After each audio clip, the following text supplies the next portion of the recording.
The rain was coming down like the sky itself had cracked open. Lightning flashed across the suburbs, slicing through the night as Lisa stumbled backward, one hand clutching her swollen belly. She had never seen Daniel like this before. The man she married, the man she had given up everything for, now stood before her with a look of pure disgust. The smell of alcohol and expensive cologne filled the air. The dinner table behind him was a mess. Broken glasses, spilled red wine, a half-eaten steak. "You ruined everything," Daniel shouted, his voice hoarse. "You embarrassed me in front of everyone, and now you stand there crying like a child?" Lisa's voice trembled.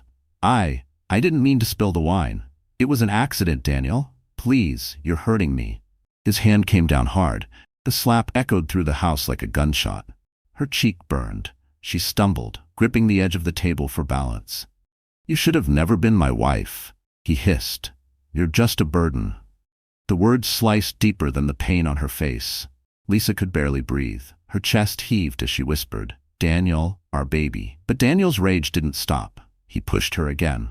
Harder this time. She fell against the cold marble floor, the air rushing from her lungs. The chandelier above shimmered as thunder rolled through the night. He turned his back on her, grabbing his coat. From the shadows of the doorway, a woman's voice called sweetly, "Daniel, come on, she's not worth it." Lisa's heart shattered when she saw her. Jenna, the young intern from his office, standing there in her red dress, smirking. Daniel reached for her hand, pulling her close. "You're right," he muttered. "She doesn't belong here anymore." He turned to Lisa one last time. "Get out," he shouted, pointing toward the door. Rain poured in through the open doorway. Lisa crawled, her hands shaking, her tears mixing with the rain on the floor. She tried to speak, but no words came. Her wedding ring slipped off her trembling finger and rolled across the tiles, stopping at Daniel's feet. He didn't even look down. When she finally reached the front yard, the wind slapped her face. Her thin dress clung to her body. Every step felt like lifting mountains. The world blurred. Lights, rain, pain. She wrapped her arms around her stomach, whispering, "Please, little one, hold on. Mommy's here." She didn't know where to go. Her family was gone. Her friends had turned away when Daniel started his lies. All she had was the baby inside her, and the will to survive. She staggered toward the street. The rain made it hard to see, but suddenly, two bright headlights cut through the storm. Tires screeched. A black limousine stopped just inches away from her. For a moment, time froze. The tinted window slowly rolled down. Lisa squinted through the rain. A man's calm, deep voice spoke from inside the car. "Miss, are you all right?" The rain had stopped, but Lisa still felt cold to the bone. Inside the limousine, she sat wrapped in a soft gray blanket. Her hands trembled as she stared out the window at the empty streets. The man sitting across from her, a stranger with calm gray eyes, watched silently. He looked powerful, the kind of man who carried authority without saying a word. "Where are you hurt?" he asked quietly. Lisa tried to speak, but her throat tightened. "I'm fine," she lied. "I just need to go somewhere safe." The man nodded and gave an order to his driver. "Take us to St. Mary's Hospital." His tone left no room for argument.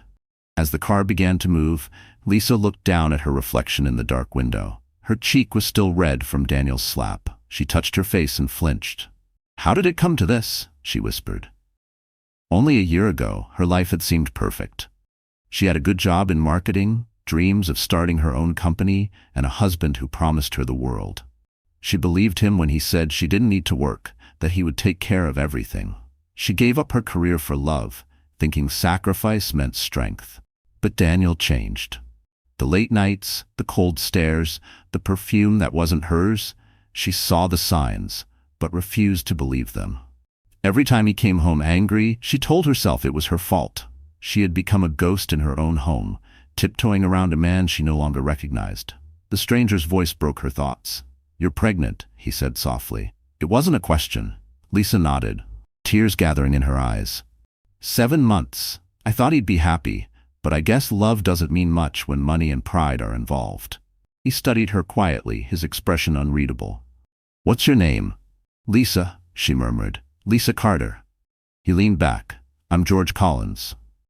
The name sounded familiar, but her mind was too foggy to place it. The car stopped in front of the hospital. Nurses rushed out to help her, guiding her into a wheelchair. As they wheeled her inside, Lisa looked back. The limousine was still there, engine humming softly.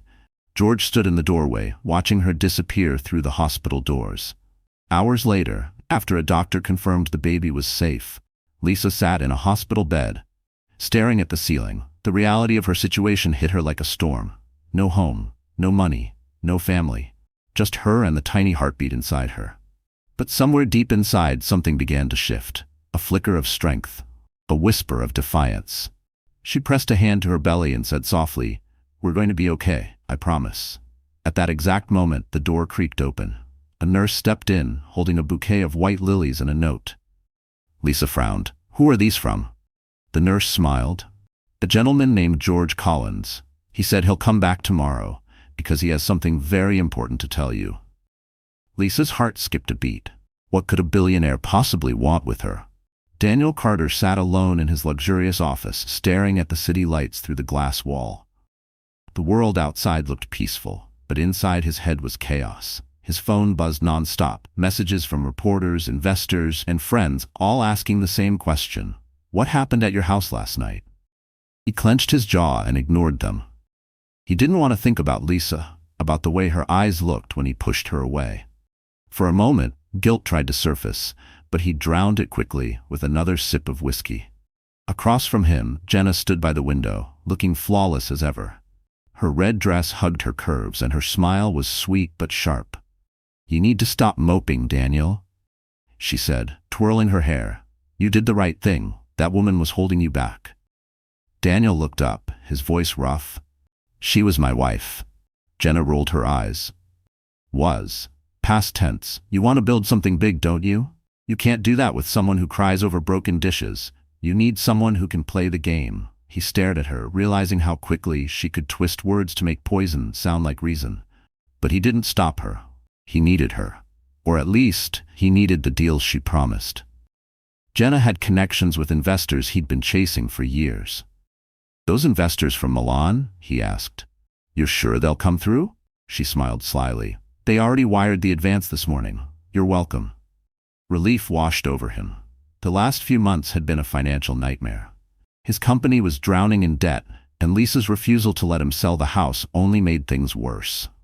Jenna, on the other hand, was bold, manipulative, and exactly the kind of woman who got things done, even if it meant breaking hearts along the way.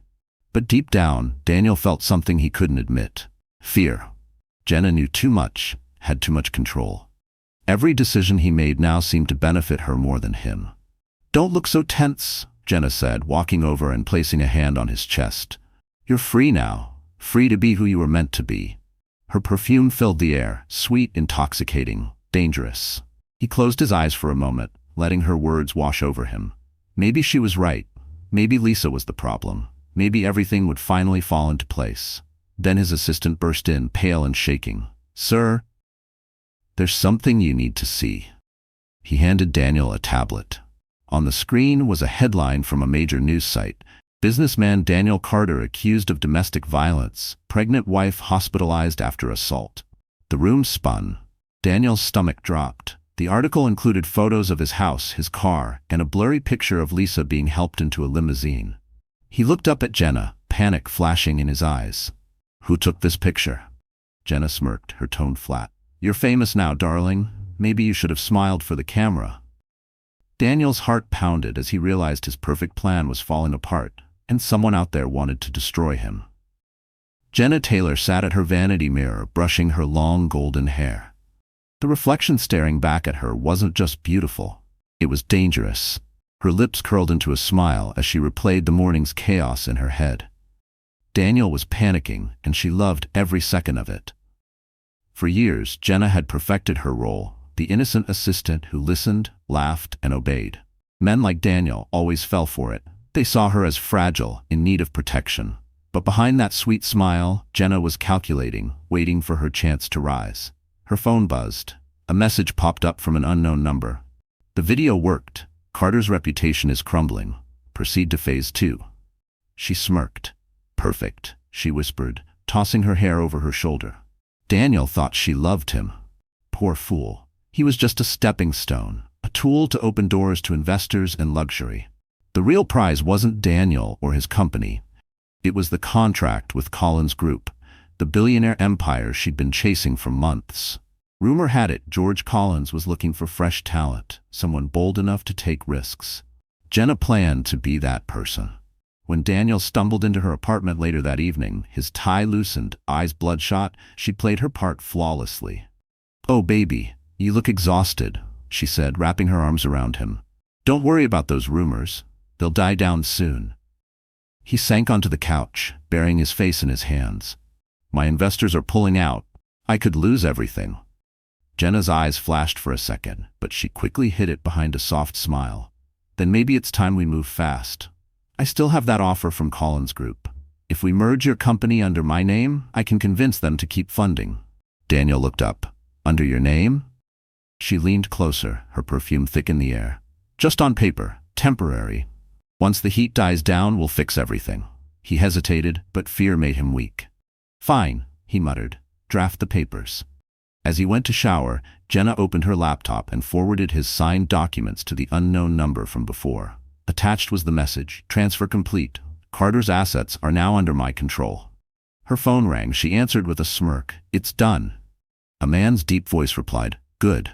Phase 3 begins when Collins takes notice of Carter's wife. Her smirk faded slightly.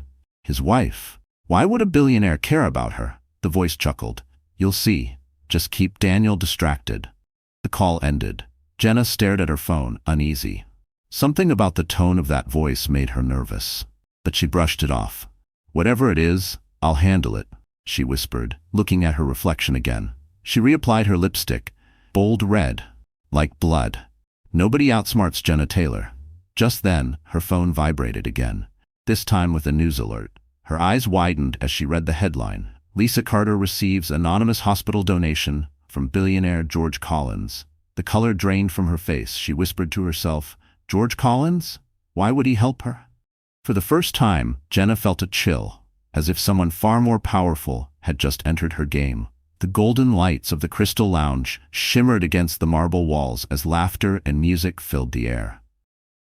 Daniel Carter's birthday party was the talk of the town, a night of luxury, champagne, and power. Guests from the business elite mingled, praising his success and pretending not to notice the gossip about his personal life. Lisa stood quietly near the back of the room, her hands resting on her rounded belly. She didn't want to be there, but Daniel had insisted. "If you don't show up, people will think you're weak," he'd said coldly. So here she was, wearing the same modest dress she'd worn to last year's gala, surrounded by glittering women in gowns worth more than her car. Jenna moved through the crowd like she owned the place. Confident, radiant, the center of attention. Every man's eyes followed her, and every woman whispered behind her back. Lisa tried to ignore the stares, but she could feel the judgment cutting into her. "Lisa, you made it." Jenna's voice rang out, too loud, too sweet. She glided over, holding 2 glasses of wine. "Here, let's toast to Daniel's success." Lisa smiled politely. "I can't drink, Jenna. I'm pregnant." Jenna tilted her head, her smile twisting. "Oh right, I forgot. You're still holding on to that dream, huh?" She turned to the nearby guests, chuckling. "Such dedication. Some women just don't know when to rest." Laughter rippled through the crowd. Lisa's throat tightened. She turned to walk away, but Jenna accidentally bumped into her, spilling red wine all over Lisa's pale dress. Gasps filled the room. "Oh my gosh, I'm so sorry," Jenna exclaimed dramatically, holding her hands to her mouth. "I didn't see you there." Lisa froze, crimson liquid dripping down her dress like blood. For a moment, she thought Daniel would defend her, but instead, his voice cut through the music, cold, sharp, cruel. "Can't you do anything right, Lisa?" he snapped. "You're embarrassing me." The room fell silent. Everyone watched as Lisa's eyes welled with tears. "Daniel, it was an accident," she whispered. "An accident?" He laughed bitterly. "You've been one long accident since the day I met you." People whispered, recording on their phones, pretending to hide their shock. Lisa felt her knees weaken. She wanted to disappear, but there was nowhere to run. Jenna placed a gentle hand on Daniel's arm. "Don't be too hard on her, darling. She didn't mean to ruin your night." Lisa looked up and in that instant saw the truth. The smirk at the corner of Jenna's lips, the satisfaction in her eyes. It wasn't an accident. It was a performance, and everyone was watching.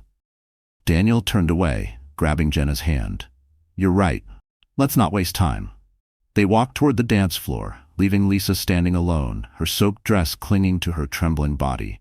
Someone in the crowd whispered, "Poor thing," and another voice replied, "She deserves better." Lisa's vision blurred as the room spun around her. The humiliation was too much. Her chest tightened, she could hardly breathe. She stumbled toward the exit, desperate for air. Outside, the night was cold and quiet. She leaned against the wall, tears streaming down her face. Then, from behind her, a voice said softly, "Ma'am, are you all right?" Lisa turned and saw a man holding a camera, the red light still blinking. He had filmed everything. The wind howled outside the mansion as the party ended. Guests had gone, leaving behind shattered glasses and the echo of laughter that wasn't hers. Lisa stood by the door, her heart still pounding from the humiliation. Her red-stained dress clung to her skin, cold and sticky. The only sound left was the rain beginning to fall again, tapping against the windows like fingers drumming on glass.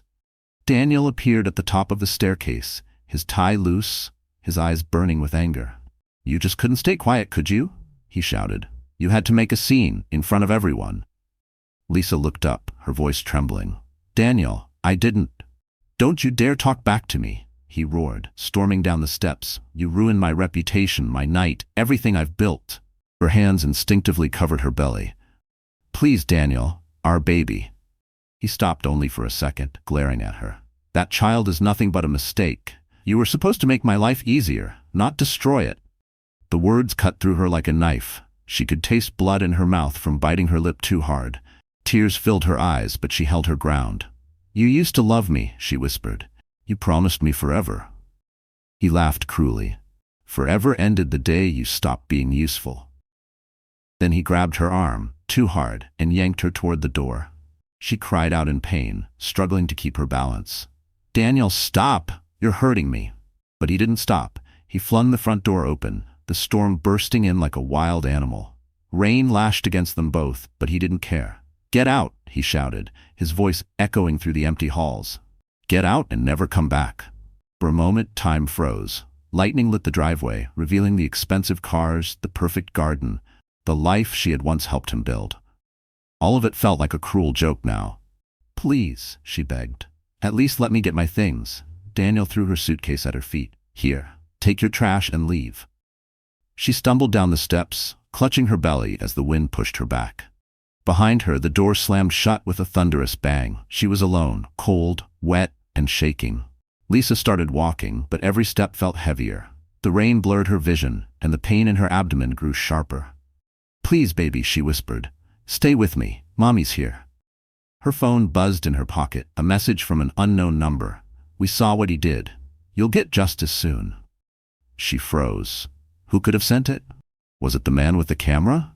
Was someone actually watching her? Before she could think, the headlights of a car appeared in the distance. The tires screeched as it came to a stop inches away from her. A black limousine, the same one from the hospital. The back door opened slowly. The driver stepped out, holding an umbrella. "Mrs. Days Carter," he said gently. "Mr. Collins sent me. Please get in." Lisa stared, her body trembling, her mind spinning. "Mr. Collins?" she whispered. "Why? Why is he helping me?" Then a deep voice from inside the limousine said calmly, "Because your life is about to change forever."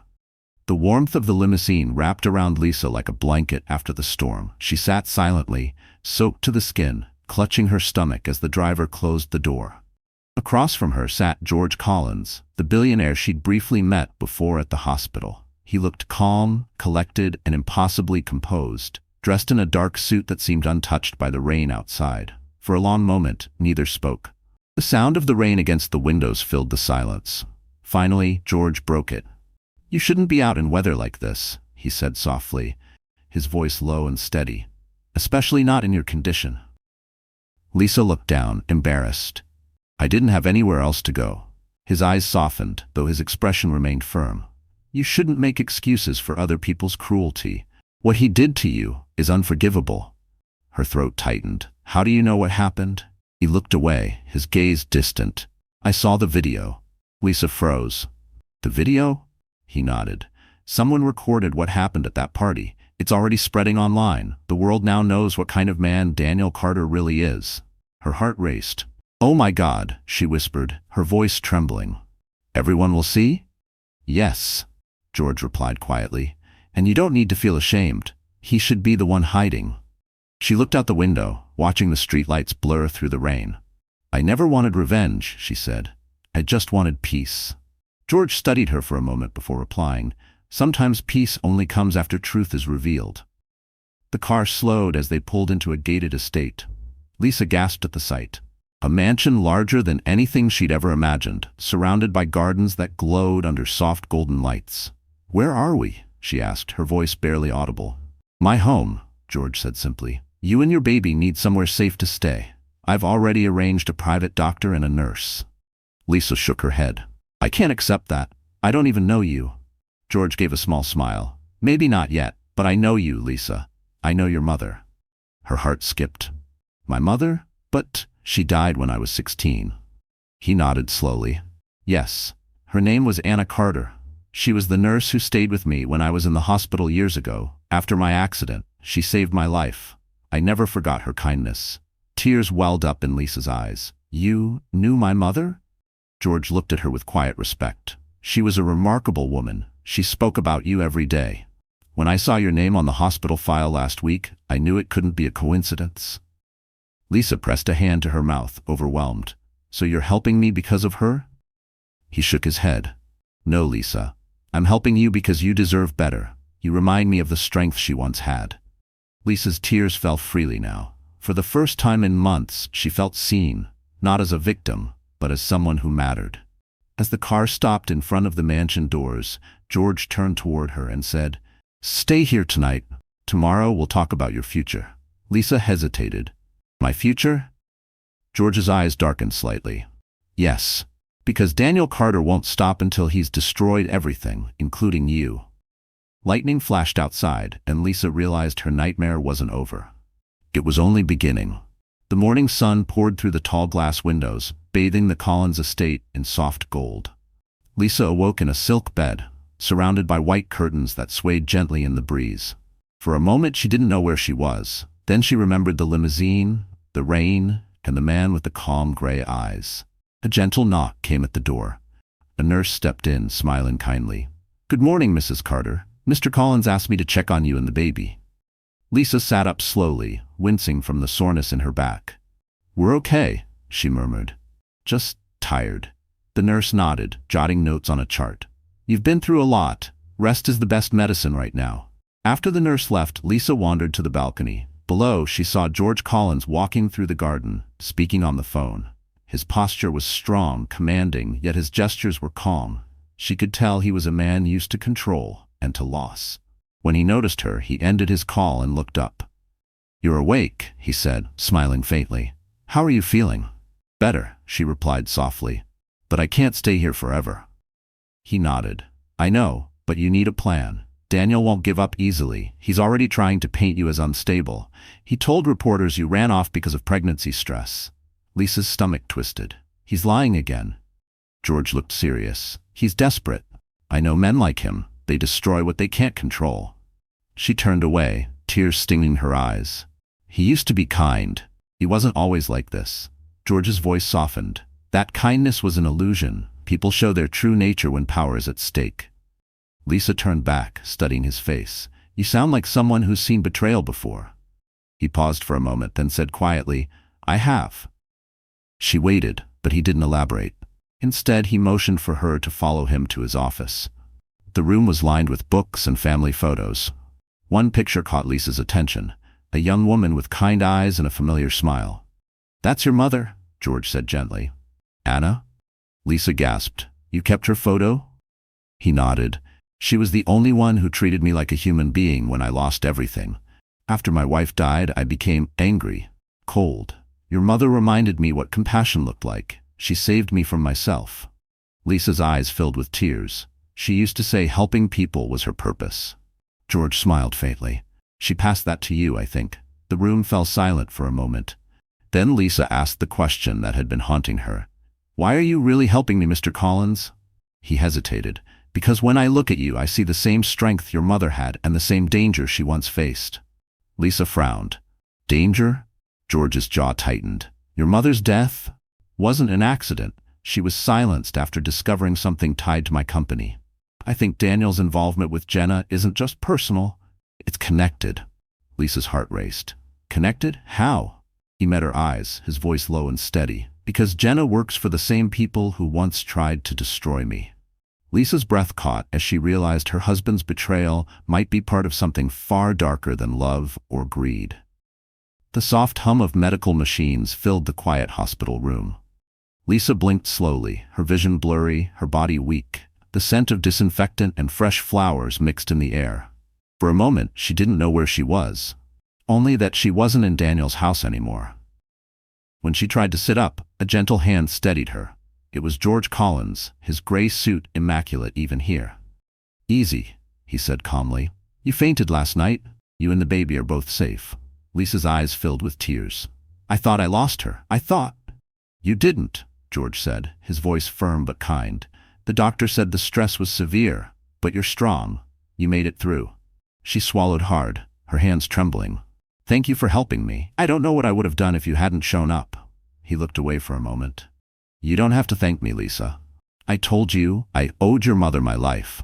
I'm only doing what she would have done. Lisa managed a small smile, though her eyes were still swollen from crying. My mother always said kindness comes full circle. I just never thought I'd live to see it. George nodded. You'll live to see much more than this. A knock came at the door. A nurse stepped in, holding a bouquet of white lilies. These just arrived for you, she said warmly. Lisa frowned. Who are they from? The nurse handed her a small card. The handwriting was neat, elegant. For strength and new beginnings, GC. Lisa looked up at George, who only smiled and said, You'll need hope where we're going next. After the nurse left, silence lingered between them. Lisa stared at the flowers, trying to gather her thoughts. You said Jenna works for people who tried to destroy you, she said finally. What did you mean by that? George exhaled slowly. Years ago, a rival group tried to take over my company. They used manipulation, blackmail, even sabotage. Your mother discovered one of their schemes. Before she could expose them, she disappeared. Lisa's heart sank. You think they killed her? I think they made sure she couldn't speak, he said grimly. And now Jenna is using the same tactics through Daniel. Lisa felt her pulse quicken. So Daniel's been working with them? Unknowingly, George replied. Men like him are easy to control. Pride blinds them. Lisa sat in silence, trying to process everything. The man she once loved, the child she carried, her mother's death, they were all threads in a web she never knew existed. George leaned closer. Lisa, you have two choices. You can hide and let them win, or you can fight, not just for yourself, but for your child. Her hands clenched around the blanket. I don't know if I can fight them. They're powerful. He smiled faintly. So was your mother. And she didn't need power. She had courage. Lisa's eyes glistened. If she could do it, maybe I can too. George nodded approvingly. Good, because you're not alone this time. You have allies, and soon you'll have proof.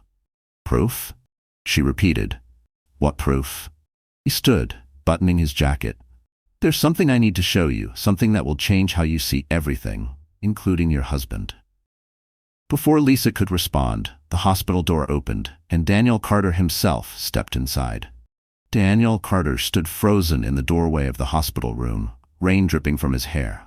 For a split second, the sight of Lisa, pale but alive, sitting upright in bed, made his chest tighten. She looked fragile, but her eyes no longer held the blind trust he once took advantage of. Lisa, he said quietly, his voice cracking. I came as soon as I heard, she interrupted coldly. Heard what? That your lies finally caught up with you? He swallowed, stepping closer. Please, let me explain. That video, it's not what people think. Jenna set me up. You know I'd never... George Collins rose slowly from the chair beside her bed. His calm voice cut through the tension like a knife. That's enough, Mr. Suck harder. Daniel turned sharply. And who the hell are you?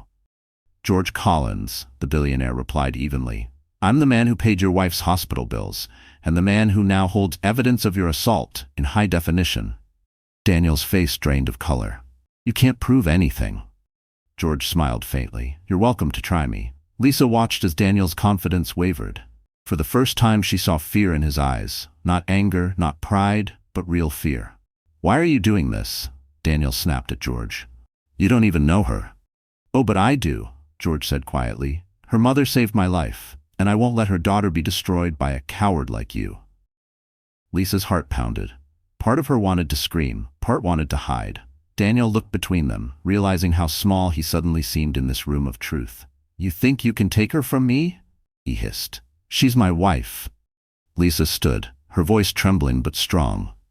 "Not anymore. You threw me out, Daniel. You hit me. You humiliated me in front of everyone.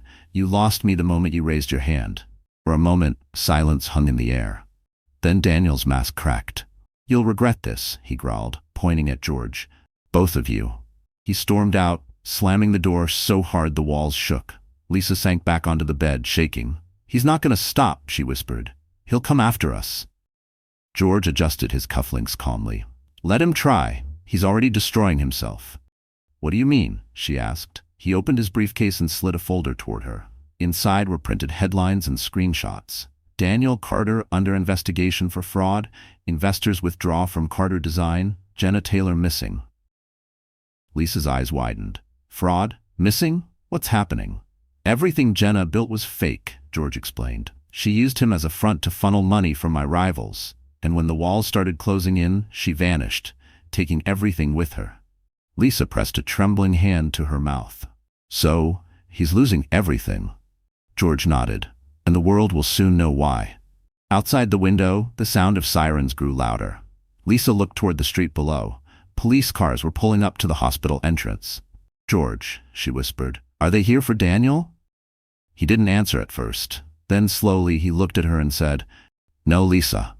They're here for you, because someone just filed a report claiming you tried to kill your husband." Lisa froze in shock as officers entered the hallway, calling her name.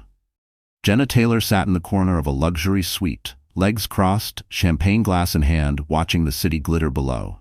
The news was everywhere. Daniel Carter under investigation, his company collapsing, and his wife accused of attempted murder. It was chaos, and Jenna loved every second of it. She took a slow sip, her crimson lips curling into a smile. "Poor Lisa," she whispered.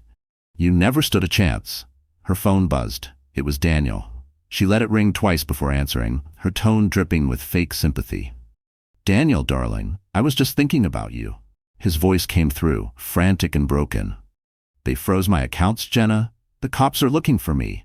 You said you'd fix this." Jenna rolled her eyes. "Calm down. You sound pathetic." "Pathetic? You used me," Daniel shouted. "You told me those investors were real, that we were partners." "Oh, Daniel," she sighed dramatically, setting her glass down. "I told you what you wanted to hear. That's how business works." "You ruined me." "Correction," she purred. "You ruined yourself. You were so desperate to prove you were more than that small-town designer with a temper. You signed every paper I put in front of you." Daniel's breathing turned ragged. "You stole everything." "Yes," she said sweetly, "and you made it so easy." For a moment there was silence. Then she heard him whisper, "You'll regret this, Jenna. I swear you will." Jenna laughed softly. "You can't even pay for a lawyer, darling. What could you possibly do to me?" She hung up and tossed her phone onto the couch, stretching lazily. For the first time in years, she felt powerful. The Collins Group had already contacted her about a consulting partnership. They didn't know she was behind Daniel's downfall. Yet. But soon, she'd be standing beside George Collins himself, the man whose empire she planned to take next. As she was admiring her reflection in the glass, the doorbell rang. She frowned. "Room service?" She opened the door expecting a waiter, but instead found a man in a dark suit holding a file. His smile was polite but cold. "Miss Taylor, we need to talk." Her instincts tensed. "Who are you?" "Let's just say I represent certain interests," he replied, stepping inside uninvited. "The same people who helped you disappear funds from Carter Design." Jenna's confidence flickered. "I don't know what you're talking about." He placed the file on the table. Photos spilled out, images of her meeting with shady brokers, falsified contracts, bank transfers, and offshore accounts. "You were useful," the man said calmly, "but now you're a liability." Jenna's blood ran cold. "Liability?" he nodded. "You've drawn too much attention. Collins knows about the fake deals. Carter's collapse is under investigation. We need to tidy up loose ends. She took a shaky step back. You can't threaten me. I have information. If anything happens to me, everything goes public. The man smiled thinly. Oh, we're counting on that. It'll make the story more believable. Her phone buzzed again. She glanced down. An unknown number with a single message. You're next. When she looked up, the man was gone. The suite door stood open, swaying in the breeze. Jenna's heartbeat quickened. Who sent that message? She whispered, backing away from the window. Outside, on the building across the street, a red laser dot hovered over her chest. The flashing blue lights outside the hospital cast eerie shadows on the walls. Officers filled the hallway, their radios crackling as Lisa sat frozen on the bed. Her hands trembled against her stomach. They think I tried to kill Daniel, she whispered. Why would he do this? George Collins stood between her and the approaching officers, his expression calm, but his eyes dark. Because he's desperate, he said evenly. A drowning man will grab anyone he can to pull down with him. The lead officer stepped forward. Mrs. Carter, we need you to come with us for questioning. Lisa's voice cracked. But I didn't do anything. George interrupted, his tone sharp as steel. You will not question her without legal counsel. I'm her guardian for the moment, and I'll be accompanying her. The officer hesitated. The name George Collins carried weight, even in law enforcement circles. Of course, Mr. Collins, but we'll need her statement tonight. George nodded. She'll cooperate, but on her terms. As they left the room, Lisa gripped George's hand. They won't believe me, she whispered. Daniel always wins. He looked down at her. Not this time, you have the truth, and me. 2 hours later, inside a private interrogation room, Lisa sat under the harsh fluorescent lights. A female detective, calm but stern, placed photos on the table. One of Daniel with bruises on his arm, another of Lisa's front door shattered. Mrs. Carter, the detective said, your husband claims you attacked him during an argument. He says he tried to stop you from hurting yourself. Lisa stared at the photos, her eyes wide. That's a lie. He hit me. He threw me out. The detective's gaze softened. Do you have proof? Lisa hesitated. There was a video, the night of the party. Someone filmed it. George entered the room just then, holding a sleek black folder. You mean this? He slid a flash drive across the table. Footage from a security camera outside the Carter residence, courtesy of my security team. You'll see who attacked whom. The detective took the drive and plugged it in. The screen flickered to life. Daniel yelling, the slap, the shove, the moment he screamed, "Get out!" and threw Lisa into the storm. The room fell silent, except for the sound of rain in the recording. When it ended, the detective exhaled slowly. Mrs. Carter, I'm so sorry. Lisa covered her face, sobbing quietly.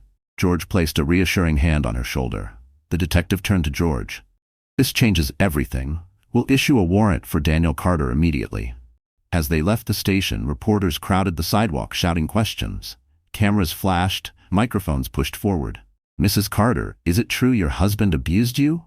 Mr. Collins, are you her lawyer or her new partner? George guided her through the chaos, his voice low. Don't answer them. Let the truth speak for itself. Inside the car, Lisa took a shaky breath. It's finally over, she whispered. George looked out the window, his jaw tight. No, Lisa, it's only just begun. The people behind Daniel won't let this go quietly. She frowned. People behind him? He turned to her, eyes filled with warning. There's more to this than marriage or jealousy. This is about power, and they've just declared war. At that exact moment, George's phone buzzed with a single message. You can't protect her forever. That night, Lisa couldn't sleep. The city lights blinked faintly outside the mansion window, but her mind was louder than any storm. The image of Daniel's face, the fear, the accusations, it all haunted her. She turned on the lamp, rubbing her temples, feeling the exhaustion in her bones. George's voice echoed in her head. This is about power. She got out of bed and walked through the quiet halls of the Collins estate. Every step she took echoed against marble floors. It felt surreal to be surrounded by such luxury after being thrown into the street days earlier. Yet no amount of comfort could silence the ache inside her chest. In the gallery hall, she stopped before a painting of a woman, graceful, kind-eyed, wearing a nurse's uniform, her mother. The plaque beneath it read, Anna Carter, in memory of compassion. Lisa's lips trembled. "Mom," she whispered, touching the frame, "if you were here, what would you do?" Tears slipped down her cheeks. She had fought to survive, but part of her still felt like that broken woman begging Daniel to stop. "I'm trying to be strong," she said softly, "but I'm so scared." Behind her, a voice replied, "Your mother would tell you to keep fighting." She turned quickly. George stood in the doorway, his expression gentle but serious. He wore no suit tonight, just a gray sweater that made him seem more human, less untouchable. "I didn't mean to wake you," Lisa said, embarrassed. "You didn't," he replied, walking closer. "I couldn't sleep either." They stood together before the painting. "She was brave," he said quietly. "When my wife died, I lost myself. Your mother saved me, not just physically but spiritually. She reminded me that kindness doesn't make us weak, it makes us unbreakable." Lisa smiled faintly. "She used to say that to me when I was little. Kindness is the armor of the brave." George turned to her. "She was right, and now you need that armor." Lisa looked away. "I don't know if I have it anymore." "You do," he said firmly. "The fact that you're standing here after everything proves it." Their eyes met for a long moment. Something unspoken passed between them. Respect, maybe something deeper. But before either could speak, George's phone buzzed sharply in his pocket. He frowned at the screen. The message was short. "We found something about Anna Carter's death. It wasn't an accident." Lisa saw the change in his expression. "What is it?" He hesitated, then handed her the phone. "One of my investigators just confirmed it. Your mother didn't die from a car crash. Her car was tampered with." Lisa's breath caught. "Tampered? You mean someone killed her?" George nodded slowly. "Yes, and whoever did it wanted her silence." Her knees went weak. He caught her before she fell. "Why? Why would anyone want her dead?" "Because she discovered a secret that threatened powerful people," George said grimly. "And I believe those same people are after you now." Lisa clutched his arm, her voice trembling. "Who are they, George? Tell me." He looked straight into her eyes, his jaw tight. "The same corporation that's been trying to destroy my company for years. And Daniel may have just given them exactly what they needed." At that very moment, a gunshot shattered the quiet night, and the window beside them exploded into glass. The sound of shattering glass still rang in Lisa's ears.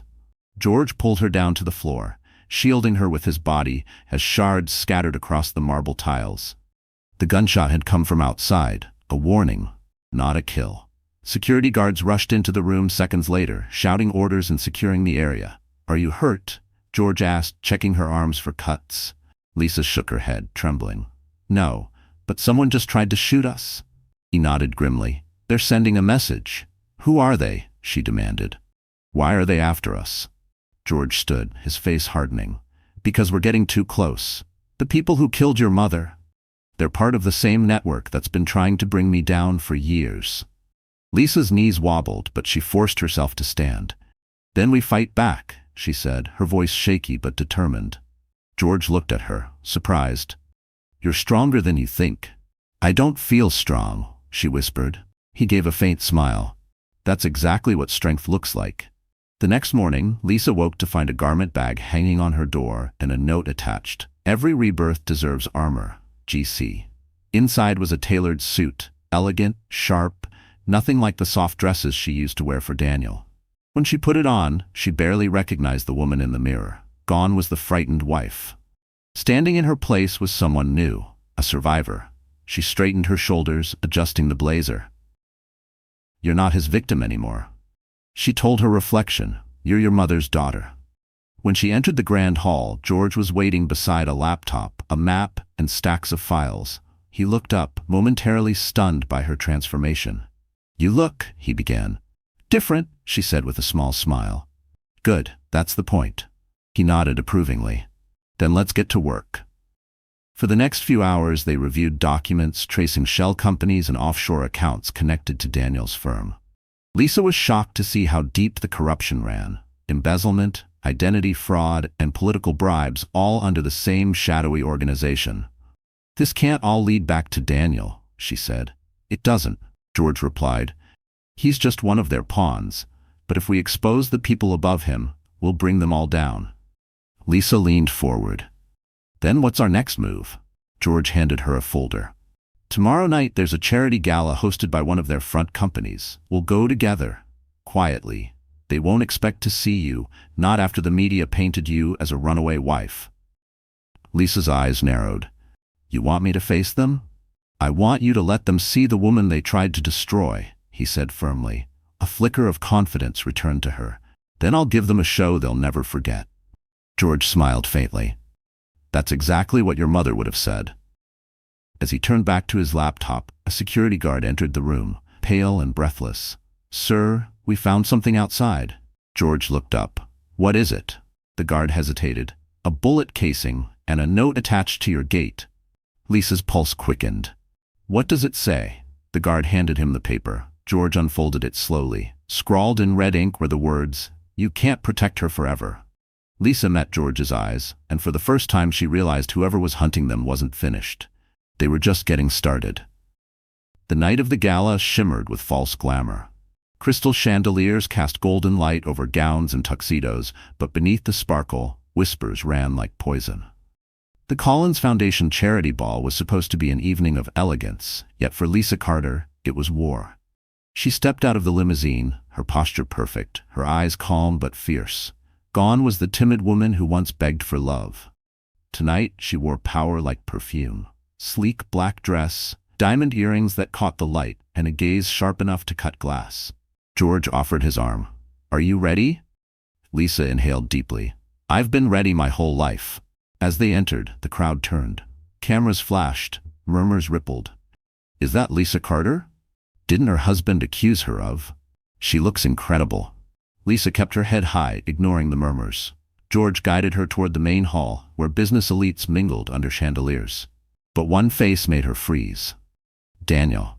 He was standing near the bar, his once polished suit wrinkled, his eyes bloodshot. The confidence that had once defined him was gone. When his gaze met hers, shock flickered, then bitterness. Well, well, he sneered, stepping closer. The prodigal wife returns. Nice outfit. Did your billionaire buy it for you? Lisa didn't flinch. Better him than a man who spent his money cheating and lying. Daniel's smirk faltered. You think you're better than me now? I don't think, she said evenly. I know. The room seemed to tilt as tension thickened between them. George stepped in smoothly, his voice calm but cold. Mr. Carter, I'd advise you to watch your tone. Daniel turned to him, anger twisting his features. You think she loves you, old man? She's using you the same way she used me. Lisa's voice cut through him like ice. You used me, Daniel. You broke me, but you didn't destroy me. The guests nearby pretended not to listen, but every ear was tuned to the confrontation. Daniel's hands trembled slightly. You think this is over? You have no idea what you've started. Those people you're working with, they'll chew you up and spit you out. George's jaw tightened. We're not afraid of them. Daniel laughed bitterly. You should be. They own everything, even this charity you're so proud of. Lisa frowned. What are you talking about? Daniel leaned closer, lowering his voice. The Collins Foundation. It's already compromised. The board has been infiltrated by the same group that destroyed me. They're after him, Lisa, and when they're done with him, they'll come for you. George's eyes narrowed. Who told you this? Daniel's lips curved into a humorless smile. Let's just say not everyone in your circle is as loyal as you think. Before George could respond, the lights flickered. Gasps echoed through the hall. A moment later, the projector screen behind the stage lit up. Not with charity slides, but with a video. Lisa's heart stopped. It was footage of her, crying, bruised, sitting in a hospital bed, overlaid with text that read, "Gold digger or survivor." The truth about Lisa Carter. The crowd erupted in whispers. Phones came out, cameras clicked, Lisa's vision blurred. Who did this? She whispered. Daniel's smirk returned. I told you, sweetheart, you're not the only one who knows how to fight dirty. Then a voice boomed through the speakers. Calm, chilling, familiar. Ladies and gentlemen, meet the woman who destroyed 2 men and still wants more. Gasps filled the ballroom as the video played on the giant screen. The images were cruelly edited. Lisa's tears slowed down for drama, her bruises exaggerated by filters, her voice manipulated to sound unstable. Every lie was crafted to turn pity into suspicion. Lisa stood frozen, her nails digging into her palms. Around her, guests whispered like vultures circling a wounded animal. Maybe she faked it. You know women like that. Didn't she marry him for money? George's jaw tightened. "Cut the feed," he shouted. Security scrambled to shut down the projector, but the video looped once more before fading into black. Then came the applause, slow, mocking, deliberate. The crowd parted, and Jenna Taylor appeared, stunning in a shimmering silver gown. Her red lips curved into a cold smile as she approached the stage. "Well," she said into the microphone, her voice dripping with poison, "I guess not all victims are as innocent as they seem." Lisa's chest tightened. "You," she whispered. Jenna's eyes sparkled. "Hello, darling. Miss me?" George stepped forward, his tone low but lethal. "Security, escort her out." "Oh, relax, Mr. Collins," Jenna purred. "I'm a guest. I have an invitation from your board of directors." Gasps spread again. She held up a golden card, and sure enough, it bore the Collins Foundation seal. George's face hardened. "You hacked our system." Jenna laughed lightly. "Oh, please, don't flatter yourself. Some of your own people let me in. Apparently loyalty is cheaper than you think." Lisa took a shaky step toward her. "Why are you doing this? You've already destroyed Daniel. You took everything from me." Jenna turned, her expression softening into mock pity. "Destroyed Daniel? Oh no, sweetheart. He destroyed himself. I just gave him the push." She paused, then added cruelly, "And you were just collateral damage." Lisa's voice trembled. "You lied to him, to me, to everyone." Jenna's tone turned sharp. "Don't act surprised. You think I'd crawl my way to the top by playing fair? This world doesn't reward innocence, it rewards survival." George's security team finally moved in, but Jenna didn't flinch. "Arrest me if you like," she said confidently, "but the damage is done. The media has the footage. By morning, the name Lisa Carter will be toxic." Lisa's breathing grew shallow. She could almost hear the headlines already. Abused wife or manipulator. George glared at Jenna. "You think you've won?" Jenna smirked. "Oh, I know I have. The board will vote tomorrow. Once your reputation is stained, the Collins empire will be mine." For a moment, silence fell. Then a slow, deliberate clap echoed through the hall, from the doorway. Everyone turned. Daniel Carter walked in, disheveled but smiling with twisted satisfaction. "You didn't think I'd miss the fun, did you?" Jenna's smile faltered. "You were supposed to be hiding." Daniel laughed darkly. "You stole everything from me, Jenna. But here's the thing. I still have one card left to play." He reached into his pocket and pulled out a small flash drive, holding it up for everyone to see. "This," he said, "contains proof of who really funded your little empire." Jenna's face drained of color. "You wouldn't." "Oh, I would," he said with a grin. "And guess what? You're not the only one who knows how to play dirty." Lisa stared in shock as the man who destroyed her life suddenly became the only person who could save it. The ballroom had become a battlefield. All eyes locked on Daniel as he stood center stage, holding the tiny flash drive like it was a loaded weapon. His voice carried a mix of rage, pride, and desperation. "You think you ruined me, Jenna?" he sneered. "You're wrong. You just made me dangerous." Jenna's smile faltered, but she quickly recovered.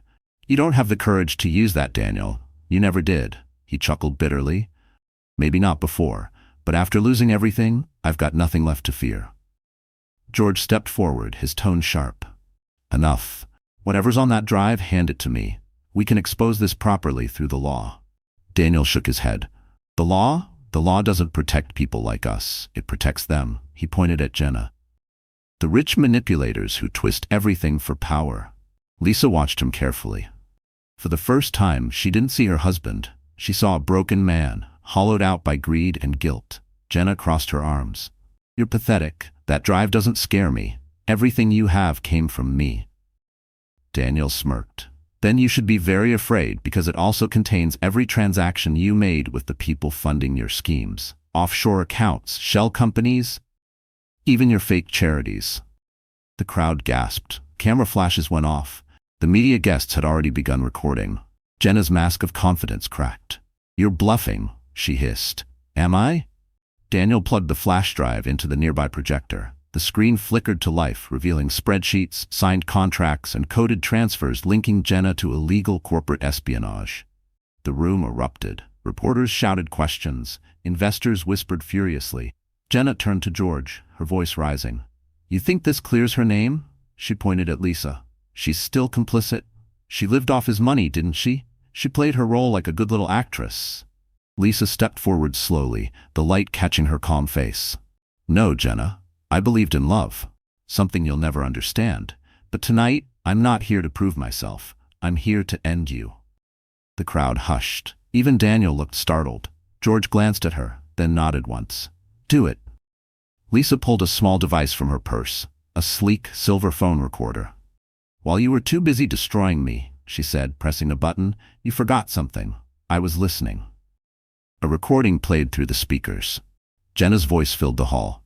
Once she's out of the picture, Daniel will sign over everything. Then we can clean it up later. No witnesses.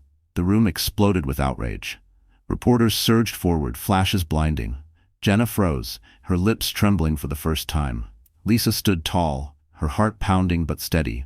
You said the world rewards survival, Jenna. Well, I survived, and you're finished. Security moved in as Jenna tried to back away, but the walls were closing in. Her eyes darted between George, Daniel, and Lisa. This isn't over, she hissed. You don't know who you're dealing with. Lisa met her gaze coldly. I know exactly who I'm dealing with, a coward hiding behind other cowards. Just then, George's phone buzzed. He glanced at it, and his expression changed instantly. Pale, urgent. Lisa noticed. What is it? He looked up slowly, his eyes grave. The drive Daniel used, it's transmitting data to an unknown server. Before anyone could react, the lights went out, and the room plunged into darkness. Screams filled the ballroom as the lights died. Panic rippled through the crowd. People stumbled over chairs, camera flashes flickering like lightning in the dark. Lisa clutched the edge of the stage, her pulse racing. George, she called out, where are you? A firm hand grabbed her arm. I'm here, he said, his calm voice cut through the chaos. Stay close. Somewhere behind them, Daniel shouted, what's happening? But before anyone could answer, a sharp crack sounded, like an electrical surge, followed by the hum of the projector flickering back to life. Images appeared again on the big screen, but not the ones Daniel had shown earlier. These were different. Surveillance footage, documents, private emails, even recorded calls. The system had been hijacked. Lisa gasped as her mother's name appeared across the screen. Anna Carter, internal report, Collins Group Project Phoenix. George's blood ran cold. No, he whispered. The footage played automatically. It showed Anna Carter, younger, sitting in a hospital office, speaking into a recorder. Her voice trembled but carried strength. If anything happens to me, it's because of Project Phoenix. The people funding it are laundering money through humanitarian fronts. They're tied to politicians, and even to George Collins's board. Gasps echoed through the room. Reporters scrambled for angles. Lisa's world tilted. My mother worked for you? She whispered, looking at George. He nodded slowly, guilt written all over his face. Yes, she was part of a medical charity I funded. Before I knew what they were really doing, she found out and tried to warn me, but they silenced her before I could act. Lisa's eyes filled with tears. So she died trying to protect your secret? No, George said firmly. She died trying to protect you. They threatened to go after her family if she exposed them.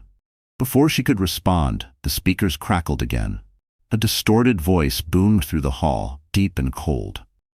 You should have stayed quiet, Mr. Collins. Now everyone knows the truth. The lights flickered back on.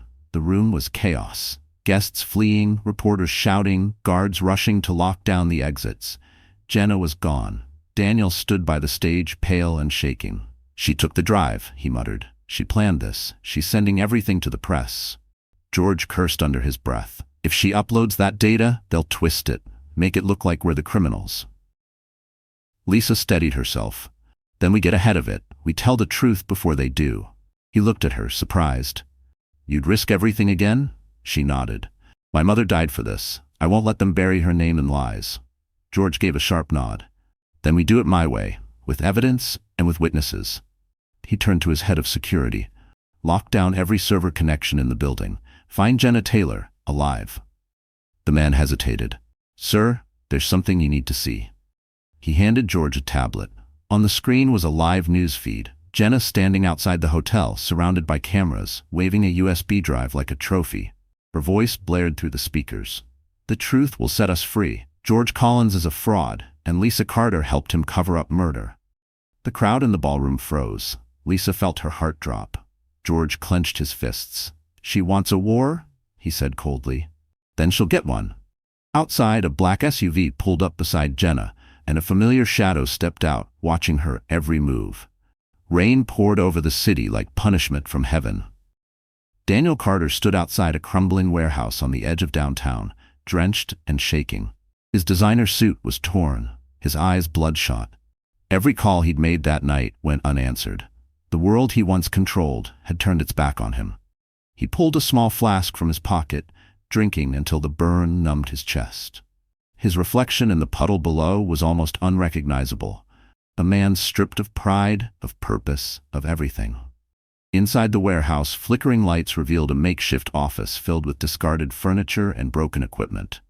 It was here that Daniel had once met investors, made promises, built his empire. Now it was nothing more than an echo of what he'd lost. His phone buzzed again, another news notification. Lisa Carter speaks out. Billionaire George Collins and I will expose the truth. Daniel laughed bitterly. Expose the truth? He muttered. You wouldn't know the truth if it slapped you. But deep down, he knew she was right. He had started this war. He had chosen pride over love, greed over loyalty. He sank into a chair, head in his hands. What have I done? He whispered. A door creaked open behind him. He looked up sharply. A figure stepped inside, drenched, elegant, and furious. Jenna. Don't you ever die, do you? Daniel spat. Jenna smirked. Not when there's still money to be made. You ruined me, he growled. You turned my life into hell. Oh, Daniel, she said sweetly, walking closer. You were in hell long before I came along. I just turned on the lights. He stood abruptly, slamming his hand on the desk. You leaked the files. You dragged Lisa into this too. Why? Because, she said, tilting her head, collateral damage is part of business. Besides, the more chaos there is, the safer I am. You think these people will protect you? He snapped. They're using you the same way you used me. Jenna's smile faltered just for a moment. I'm not you, she hissed. I don't lose. Daniel reached into his coat and pulled out another flash drive, the backup. No, he said darkly, but you will. She froze. That's impossible. I destroyed all of them. Not this one, Daniel said. This one has every message, every deal, every name, including the people funding your little empire. Jenna's eyes widened. You wouldn't. Oh, I would, he sneered. I already sent copies to George Collins. Let's see how long you stay queen when your army turns on you. For the first time, Jenna looked afraid. You just signed your death warrant, she said, her voice shaking. Daniel chuckled bitterly. Maybe, but at least I'll take you with me. She lunged for the drive, but Daniel stepped back, slipping it into his pocket. You're done, Jenna. Run if you want. The truth's already out there. Thunder boomed overhead as she glared at him. You think you've won? Daniel looked up at her, eyes hollow. There's no winning left, only consequences. A gunshot echoed through the warehouse. Daniel staggered, blood blooming on his shirt. Jenna dropped the gun, her hands trembling. I didn't mean to. He fell to his knees, choking on his breath. Too late. Jenna. Outside, sirens wailed in the distance, and as Daniel collapsed, the flash drive slipped from his pocket into the rain. The hospital corridor smelled of antiseptic and rain. Lisa walked slowly, her heels echoing against the cold tiles. It had been 3 days since the gala, 2 since Daniel's shooting, and 1 since the police found him barely alive in that warehouse. He was now under guard, recovering in a private room. George had advised her not to go. He doesn't deserve your mercy, he'd said. But mercy wasn't for Daniel.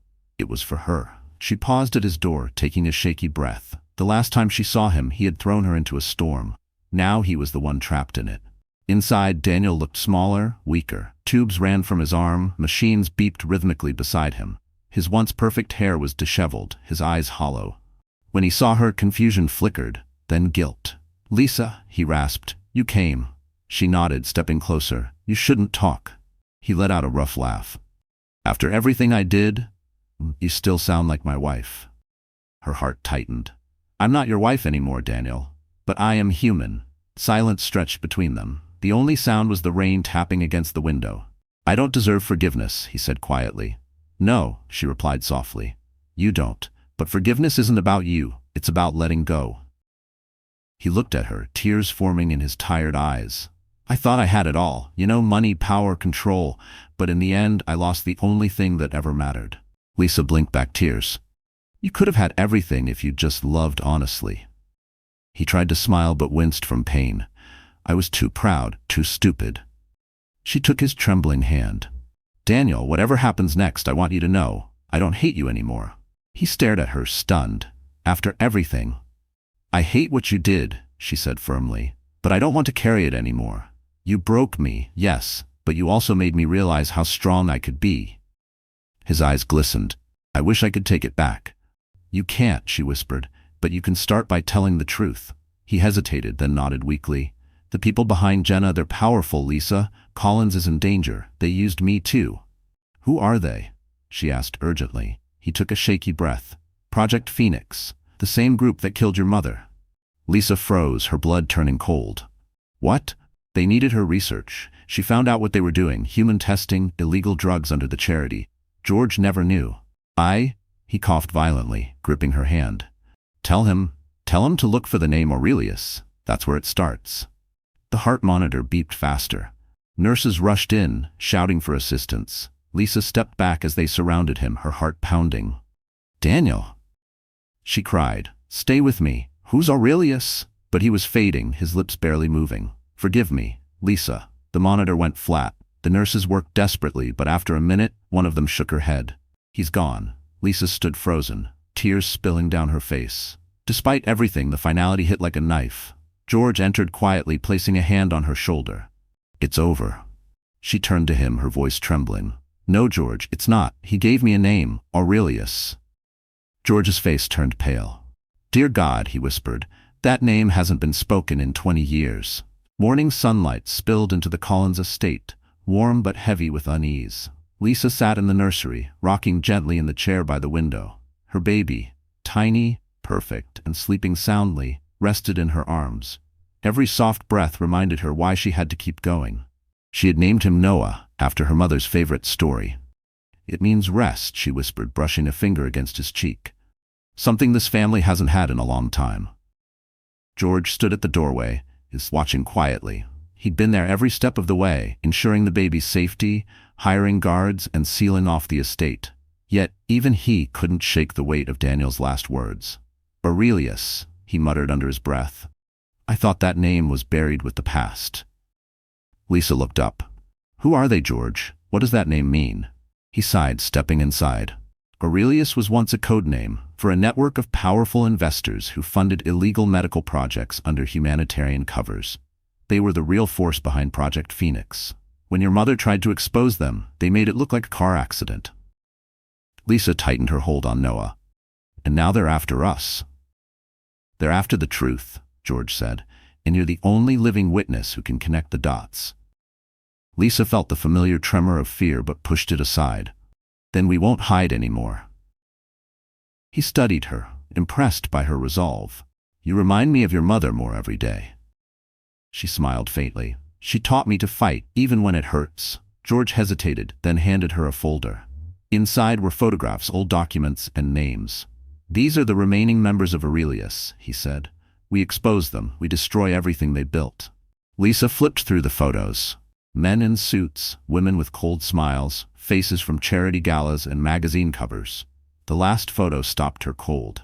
George, this woman, I know her. He leaned closer. It was a recent picture of a woman in her 40s, elegant and poised. She's on the board of your foundation, Lisa said. She was at the gala that night. George's face darkened. Margaret Hale, my vice president.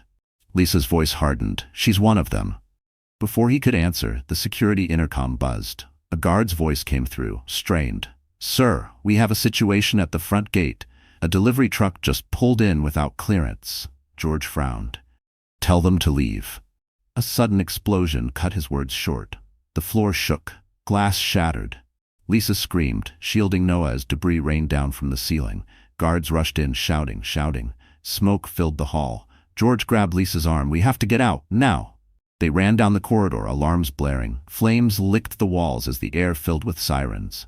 Lisa's heart pounded, but her grip on Noah never loosened. Who did this? She cried. George's face was pale. Aurelius found us. They burst through the side door into the courtyard. Cars burned in the driveway. The once safe mansion was now a battlefield. George turned to her, voice fierce over the chaos. You take Noah. Go to the safe house in the city. Don't stop. Don't trust anyone. What about you? She shouted. He glanced toward the flames. I'll hold them off. This is my mess to finish.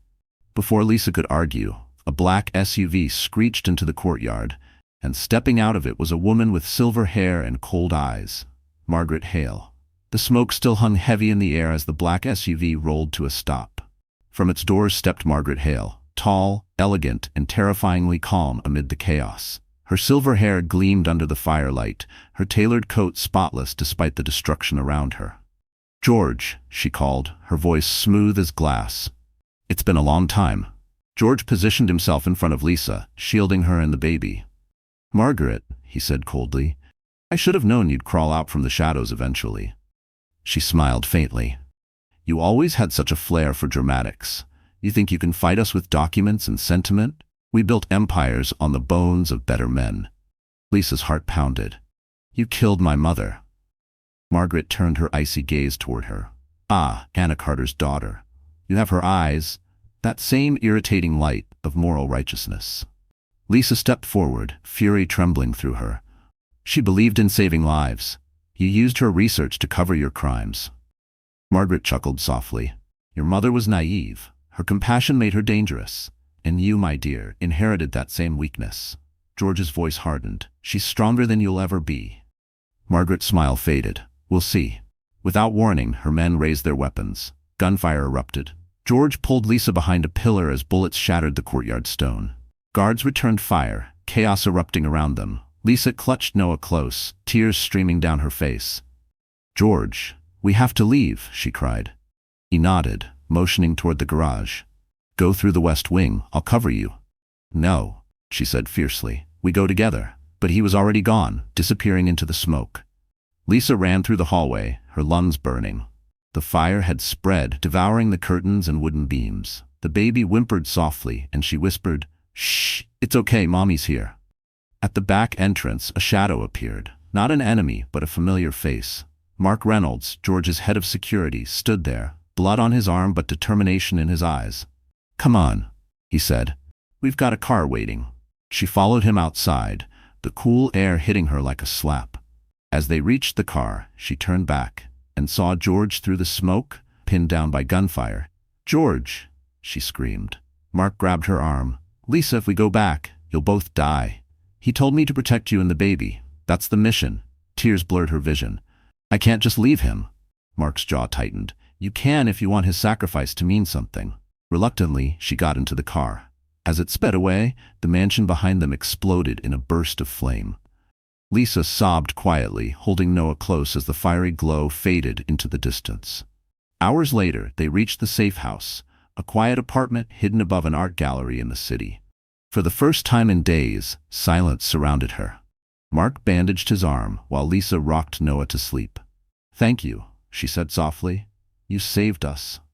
He looked at her, eyes full of quiet admiration. "George believed in you. He said you'd be the one to finish this." She wiped her tears. "Then that's what I'll do."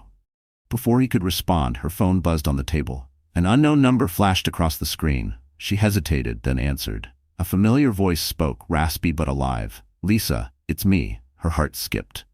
"George?" Static filled the line, then his voice again. "I'm alive, but they took something from me, something you need to see." Lisa's hand shook as she held the phone to her ear. George's voice was faint, distorted by static, but unmistakably alive. "George," she whispered, standing abruptly. "Where are you? Are you safe?" "Not for long." His voice crackled. "They think I'm dead. I need it to stay that way for now. Listen carefully.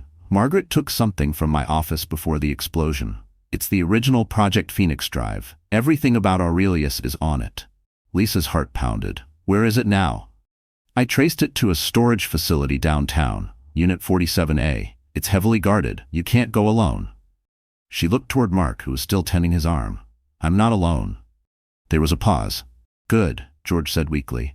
"Lisa, I'm proud of you, but be careful. Aurelius isn't just a network. It's a machine, and it's been watching you." The line went dead. For a long moment, Lisa stood frozen, her reflection trembling in the dark window. She could see her mother's eyes in her own, filled with determination. "Then it's time to end this," she whispered. Mark looked up. "What did he say?" "He's alive," she said quickly. "And he knows where the files are. We have to move now before they destroy them. Mark frowned. You just gave birth, Lisa. You can't. I don't have a choice, she interrupted. My mother died fighting these people. I won't let them take any more lives. He studied her for a moment, then nodded. All right, but we do this smart. An hour later, they were on the road, the city lights flickering past like fading stars. Rain began to fall again, as if the heavens themselves couldn't rest until the truth was revealed. They reached the warehouse district just before dawn. The building George mentioned loomed ahead, gray, silent, and cold. Mark parked the car a block away. You stay here with the baby, he said. Lisa shook her head. No, if George trusted me with this, I'm finishing it. She slipped the small pistol George had given her months earlier into her coat pocket. Her heart raced, but her hands were steady. They entered through a side door, their footsteps echoing softly. The air inside smelled of dust and oil. A single light flickered down the corridor. There, Mark whispered, pointing to a door labeled 47A. Lisa nodded. Together, they moved closer, until a shadow detached from the darkness ahead. A woman's voice spoke, smooth and chilling. You should have stayed hidden, Lisa. Margaret Hale stepped forward, her silver hair catching the dim light. In her gloved hand was a gun. Lisa froze. Where's George? Still alive, for now, Margaret said with a smirk. You're more trouble than your mother ever was. She should have stayed silent, too. Lisa clenched her fists. You killed her. She made a choice, Margaret said coldly, and so will you. Mark moved, reaching for his weapon, but a second shot rang out before he could aim. He fell back with a grunt, clutching his shoulder. Lisa screamed, dropping beside him. Mark! Margaret raised the gun again, Hastor aiming for Lisa. Say goodnight, darling. Lisa's trembling hand found the pistol in her pocket. She raised it, eyes filled with fury. No, she said, voice steady.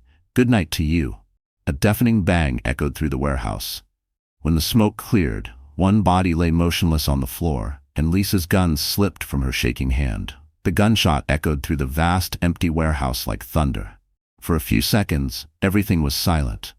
Only the steady drip of rain through the broken ceiling and the echo of Lisa's ragged breathing filled the air. Margaret Hale lay motionless on the concrete floor, her gun slipping from her lifeless hand. Smoke curled upward from the muzzle of Lisa's pistol. She stared, frozen, unable to believe what she'd done. Mark groaned beside her, clutching his bleeding shoulder. Lisa, he gasped, you did it? She dropped the gun, her hands trembling. No, she whispered, shaking her head. I didn't want to kill her. I just wanted it to end. Mark winced. It is ending. You stopped her. Lisa's eyes darted to the corner of the room, a metal case half hidden beneath a tarp. The label read Project Phoenix, Confidential. That's it, she said, her voice trembling with a mix of fear and determination. That's what George was talking about. She ran to the case, prying it open with shaking fingers. Inside were folders, hard drives, and a sleek tablet still flashing with data. Documents scrolled across the screen, names, transactions, and confidential memos linking Aurelius to illegal experiments and government bribes. Lisa's eyes filled with tears. They killed my mother to hide this, she whispered. All of this. Mark struggled to stand. Then let's finish what she started. Get that to the press. Lisa nodded, wiping her tears. We'll expose every single one of them. She connected the tablet to her phone, uploading everything to a secure cloud. The progress bar moved slowly. 60%, 70%, 80%. Then a sudden sound. Footsteps. Lisa turned sharply, raising her weapon again. From the shadows, a figure emerged. George Collins. He looked pale, bruised, his clothes torn. Lisa, he said softly, you're safe. She exhaled in relief. George, I thought. He stepped closer, glancing down at Margaret's body. You did what had to be done. She left us no choice, Lisa whispered. But we have the files. We can bring them down. George's gaze shifted to the tablet. Let me see. Lisa hesitated, then handed it to him. It's all there, the money trail, the experiments, everything. He scrolled through the files, his expression unreadable. Then he looked up. You did it, Lisa. You found the truth. She smiled weakly. We did it together.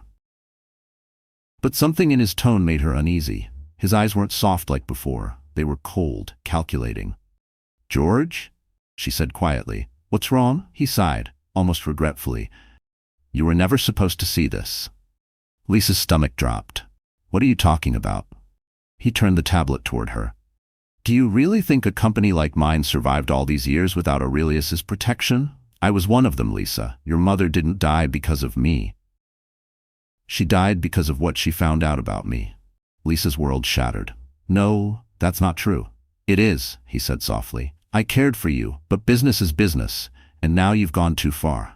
Mark tried to lift his gun, but George kicked it away. Sorry, old friend, George said coldly. This story ends here. Lisa backed away, clutching the tablet to her chest. You won't get away with this. George's lips curved into a faint smile. I already have. Then the sound of approaching sirens filled the air, and from outside, a voice shouted, "This is the FBI. Drop your weapons." Red and blue lights strobed through the warehouse windows, flashing across shattered glass and rising smoke. The sound of sirens grew louder as armed agents swarmed in, shouting commands. FBI, drop your weapons, hands where we can see them. George froze, his face hardening. Lisa clutched the tablet against her chest, standing between him and the agents. For a moment, everything hung in fragile silence. Truth, betrayal, justice, all colliding in one breath. Mark, pale and bleeding, leaned against a crate. Lisa, end it, he whispered. George's eyes darted toward the exit. You don't understand, Lisa. I built this empire to protect the world from chaos. Your mother didn't see the bigger picture. Neither do you.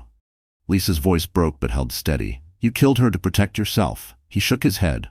No, I saved millions by sacrificing one. You can't imagine the power Aurelius controls. Governments, medicine, entire nations. Without it, everything collapses. She stared at him, tears streaming down her cheeks. Then maybe it should collapse.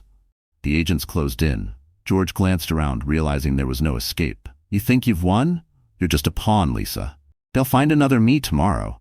She raised her chin. Maybe, but at least I'll make sure they remember you for what you are. A murderer, not a savior.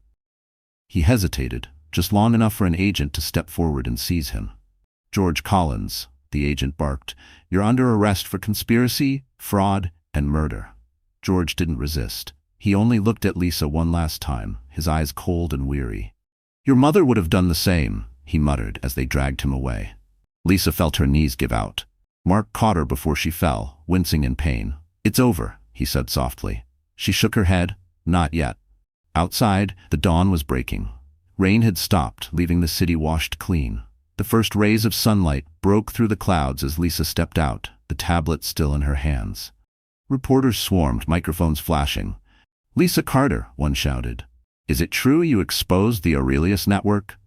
Are you the woman who brought down George Collins? Lisa stood before the flashing lights, calm and resolute. No, she said softly. I'm the daughter of Anna Carter, the woman who died trying to tell the truth. I just finished what she started. The crowd fell silent. Cameras clicked. In that moment, she felt her mother beside her, proud, at peace. Days later, the headlines read, Aurelius exposed. Billionaire arrested in global scandal. Millions around the world watched the footage of Lisa's testimony. Her bravery inspired survivors, whistleblowers, and women who had been silenced for too long. In the quiet of her new home, Lisa rocked baby Noah in her arms. The world outside was still dangerous, still imperfect, but for once, she felt safe. Mark entered the room, his arm in a sling but his smile warm. The FBI confirmed it, he said. Every name in the files is facing charges. You did it. Lisa smiled faintly. No, we did it. She looked down at Noah, whispering, You'll grow up in a world where the truth matters, where kindness isn't weakness. Mark stepped closer. Your mother would be proud. Lisa glanced out the window, the sunrise painting her face in gold. She's still with us, she said softly. In every truth we speak. For a long moment, the world was silent, filled only with the heartbeat of a new beginning. And as the morning light filled the room, Lisa Carter smiled, no longer a victim, but a woman reborn. So, that's how the story ends. Lisa's journey wasn't just about revenge, it was about rediscovering her strength, her truth, and her peace. And if you're still here, listening right now, it probably means something inside this story touched your heart in a quiet, powerful way. You see, as the Stoics say, what stands in the way becomes the way. Every pain, every betrayal, every ending, they're not meant to break us, but to shape us. Lisa found light through her darkness, and maybe you can too. No matter what storm you faced, remember, healing starts when you choose yourself again. If this story moved you even a little, don't forget to like, share, and subscribe, because somewhere out there, someone might need this reminder too. You're stronger than you think, and your story isn't over yet. It's only beginning.